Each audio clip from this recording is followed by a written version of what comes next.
ce n'est plus aussi facile que dans les années 80 90 2000 léegi yeneen situation lañ ne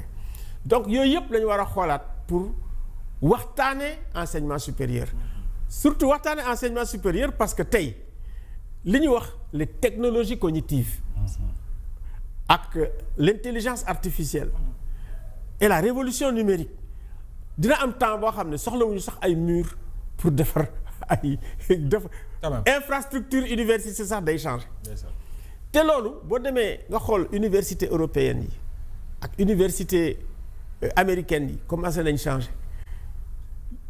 cours boo bëgg léeg-léeg boo duggee YouTube def ko fa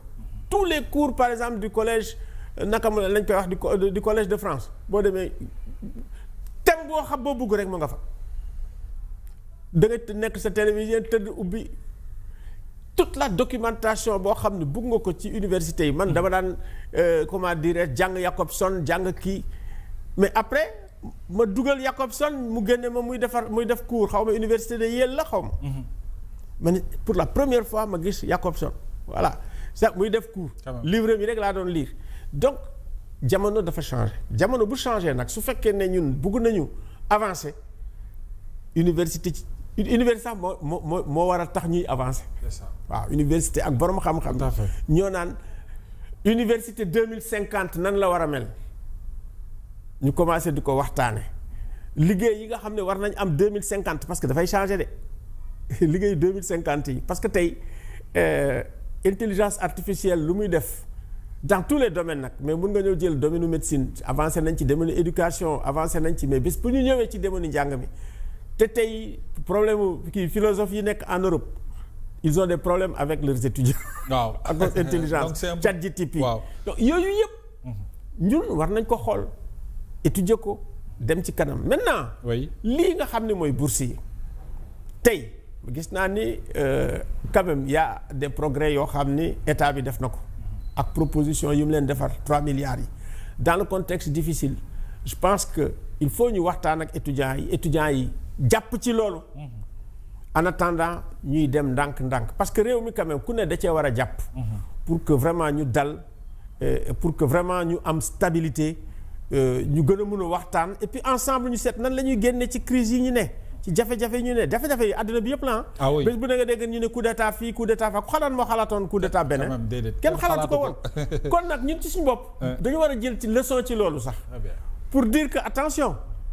mun nañu dal donc lan la ñuy def ba nga xam ne duñu dal loolu nag waxtaane ko suñu biir am ay consensus yu fort ci ni ñuy doxalee looloo koy andi. c'est ça alors jël nga ay position ci ce qu'on appelle ces détenus malades. ñi nga xam ne ñu ngi ci biir kaso bi mën nañ ci lim Farba Ngom mën nañ ci lim Khadim Ba mën nañ ci lim même l'épouse de Madiambal Diagne et le cas Badara Gadiaga bëgg naa nga ñëw ci loolu lan nga ciy wax ci sénégalais yi ak surtout état bi. nguur ma ñëw ci kaaw Badara Gadiaga. waaw boobu ma gën a naqadi. bu Badara Gadiaga. waaw man dafa naqadi. Badara Gadiaga opinion bu mu génn rek moo ko fa garde. oui quand même. te kooku pour man gàcce la Badara Gadiaga di toog encore biir prison. biir kaso kooku gàcce la pour man yenn yi bi bu Farba Ngom ak Mba Bintu vraiment man sama xol da koy jooy Mba Bintu mi ngi ci chaise roulante dafa feebar dëgg il a fallu que mu ak am crise pour ñu jël ko ne dañ koy yóbbu avion spécial li ñuy waxal Farba Ngom il a fallu que mu am encore crise ñu yóbbu ko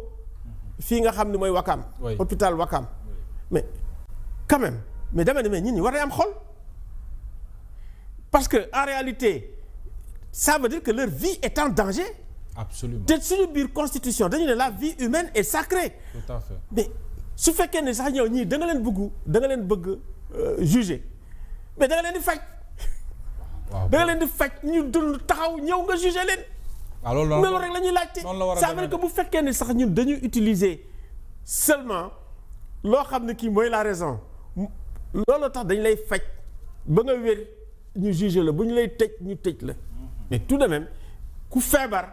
wax dëgg yàlla dañ lay war a faj dañ la war a génne prison faj la te man foofu dëgg-dëgg je ne comprends pas l'attitude de Diomaye ni de Sonko ñoom seen responsabilité ñoom bu fekkee ne sénégalais bi ak nu mu mënti doon ak ku mu mën a ne bu demee nekk ci ay situation yooyu ñoom dañu war a jël seen responsabilité ne juge yi bàyyi leen juge yi tamit maa ngi leen di mere parce que aussi dañu war a génne seen responsabilité parce que tey bu fekkee ne ci jugement oui l'expertise nga xam ne dañ koy convoquer pour mu ñëw wax du si amul benn signifiance amul benn effet mais en partir de ce moment on peut se poser des problèmes parce que quand même juge bi du médecin c'est pas un expert médical su demee ba di woo expert médical mu jox ko avem mais da ci war a jël en compte sinon c'est pas la peine sinon nañ leen tëj bàyyi donc am na yoo xam ne dafa am dans notre politique pénale c'est pas humain ça veut dire que il faut que ñu am une politique pénale humaniste loolu moo tax souvent même bu ñuy wax paquetage ma ni c'est pas humain. ça fait mal oui. quelque part paquetage surtout yéen c'est pas humain. léeg-léeg ñu ne ma waaw Alioune yow da ngay wax ñi borom xaalis yi ñu ne mais ku sàcc ganaar ma ne ku sàcc ganaar kenn waru ko tëj waaw ku sàcc ganaar juge bi jël la tëj la non donc il faut ñu waxtaan ci ay peines alternatives. même lii ñuy wax bracelet électronique yi wax dëgg yàlla ñuy jël tënk di leen teg. je pense que la présomption d'innocence bu fekkee ne ça dafa prévaloir soit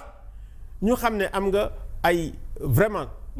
tu as toutes les conditions yoo xam ne am nga crédibilité am nga kër doo daw ñu bàyyi la nga dem soxlawul ñu lay def ay bracelet. c'est ça su fekkee ne am nga caution soxlawul encore ñu lay tëj ñu bàyyi la nga ñëw parce que loolu en réalité mooy présomption d'innocence am na mooy tant que yow condamné wuñu la tu es présumé innocent donc la loi sur la présomption d'innocence ak le principe de présomption d'innocence lañu truc donc moi je pense que ils ont une culture d'inspecteurs des impôts dañu war a am humilité ñii nga xam ne ñoo am expertise en matière de droits humains ñu leen di déglu loolu moo tax Sénégal avancé woon moo taxoon aussi Sénégal nekk référence parce que aussi on avait des juges yoo xam ne en matière de droits humains muy ñoom Kéba Mbaye muy ñoom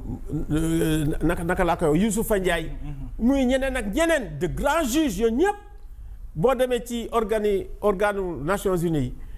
c'était des références donc dañu delluwaat ci loolu te ku nekk vraiment nga reconnaître ko li nga xam ne mooy expertise am nga jàng ci tenir ci compte am modestie c'est pas parce que tu as le pouvoir que tu as toutes les expertises tu as toutes les compétences tu peux décider de tout il faut que ñi nga xam ne ñoom lañ fal